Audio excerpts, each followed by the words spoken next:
The back, don't worry, it's because I'm short. 5'6.5", ladies. But I like to wear Doc Martens. What? Because I'm a hip young gunslinger with my finger on the pulse of fashion. No, my friend, It's because they give me an extra inch. So all I gotta do is get Doc Martens to make underwear, and I'll be sorted. Just a small knob gag for you there. But a little bit about me. My parents are both teachers, and so there was quite a lot of expectation put on me growing up. And do you remember when you were ill off school and you got to stay at home and you got to watch Neighbours and then Diagnosis Murder and then never Doctors. If you're watching Doctors, it's terminal. But my dad, the head teacher, he would leave me an A4 sheet of sums to do. He'd be like, now, Owain, we can see you're running a fever of 100. And we've given you Calpol at 7:30. At what time do you think your temperature will come down to an acceptable level? But growing up, I grew up in a small town. I grew up in Haverfordwest, and it's Haverfordwest. Don't worry, Haverfordwest.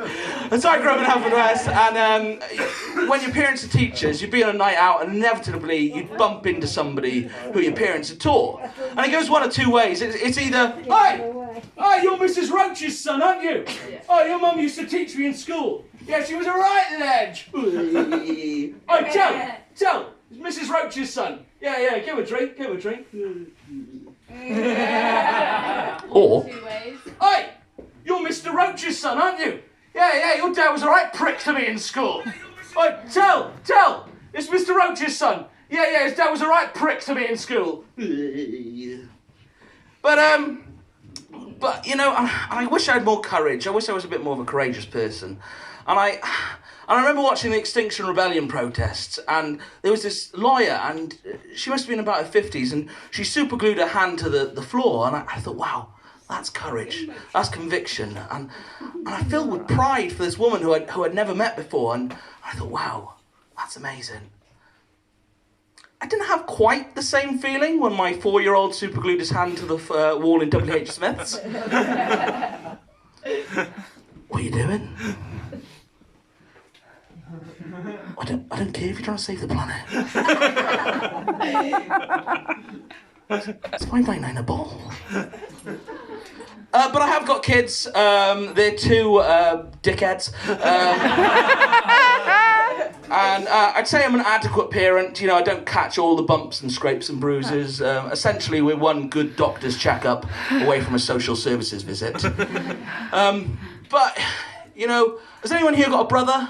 Has anyone here got a brother? You got a brother, sir? If you're looking at your phone, yeah? You got a brother? Are you older or younger? Older than you. You're older. You're older than me. Sure. You're an older brother, are you? Can I ask you a question as a parent? Indeed. What is wrong with you, you sadist? The other day, my eldest did a piss in the garden, and the little one jumped up and down in it. Well, we're Pisces, so we like water. I think Peppa Pig's got a lot to answer for, to be honest. But I love my kids, and I don't want you to think that I don't love them. You know, it's just that some days I'd like to leave them on the side of a B road like a bag of unwanted kittens. But I think having kids divides us, doesn't it? You know, on one hand you got your people with kids, and then you got your people without, and your people without. We fucking hate you lot. Oh, swanning around, all energetic and happy. Oh yeah. But it's all right. You get to hate us as well, because you have to listen to us say shit like, you've never known you've never known real love until you've had the love of a child. I didn't know my heart had so much love to give until I had children. You'll understand when you have children. I mean, personally, I don't trust a parent who doesn't call their child a little prick at least 4 times a day. But I think we are divided as a nation. I mean, Brexit has shown us that, hasn't it? Are we all having a good Brexit? Yeah. Ooh, it's fun, isn't it? It's fucking amazing. I mean, personally, I haven't been this bored by trade negotiations since the Phantom Menace. Get out, you're a nerd. Nerds in the house. But yeah, so there are things that divide us, aren't there? I mean, men and women, that's a big divide still. I mean, do you remember when Theresa May came out and said that there are men's jobs and there are women's jobs? And I kind of agree with her a little bit, But I feel that's, you know, there are certainly men's jobs, but that's only because men have kind of orchestrated it that way to kind of void us of any general responsibility. For instance, fetching things. Oh, I love fetching things. I would drive to Cardiff for a paperclip. Some days I'll just be at home pouring milk down the sink, you know. Love, yeah, we need more milk. It's all right, I'll get it. I'll get it.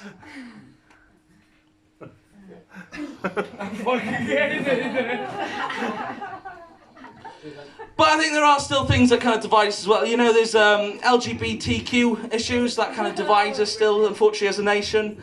And the people I love are those people who get annoyed when letters start getting added to LGBTQ+. And what I think they should do is every Pride, they should just add another random letter to it. So, you know, next year it'll be like LGBTQ+Z. Yeah, oh yeah, me, yeah, I'm a zebrasexual. Yeah, don't worry, it's all pretty black and white.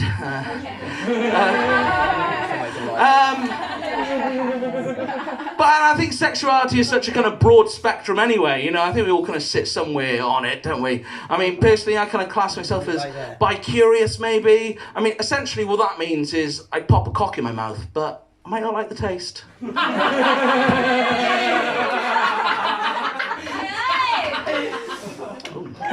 That